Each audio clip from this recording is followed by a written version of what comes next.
दोस्तों, क्या आपको पता है कि आपके विंडशील्ड पर लगा ये फास्टैग स्टिकर पलक झपकते ही कैसे टोल टैक्स पे कर देता है। चलिए जानते हैं फास्टैग की इस वर्किंग को। टोल कलेक्शन को आसान बनाने के लिए national payment corporation of India ने national electronic toll collection system यानी NETC को डेवलप किया, जिसमें पेमेंट मोड के रूप में फास्टैग का इस्तेमाल किया जाता है।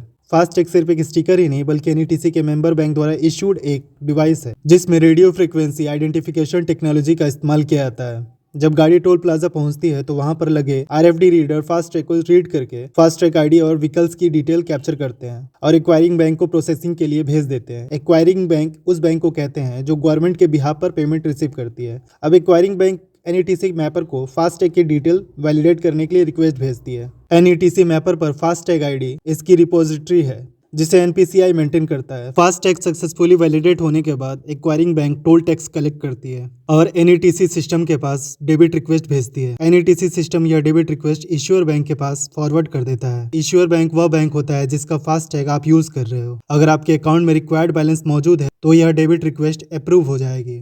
उसके बाद फास्टैग अकाउंट में टोल टैक्स ऑटोमेटिकली डिडक्ट हो जाएगा और आप आगे अपनी जर्नी प्रोसीड कर सकते हैं। अगर रिक्वायर्ड बैलेंस मौजूद नहीं है तो आपकी डेबिट रिक्वेस्ट डिक्लाइन हो जाएगी। ऐसे में अगर आप फास्टैग लेन में मौजूद हैं तो आपको कैश में डबल टोल टैक्स पे करना पड़ेगा। तो दोस्तों, यह थी कहानी फास्टैग की। अगले वीडियो में आप हमारे टोल सिस्टम के कौन से मैकेनिज्म को समझना चाहेंगे, कमेंट सेक्शन में जरूर बताइए और ऐसे इन्फॉर्मेटिव वीडियोस के लिए फॉलो करें।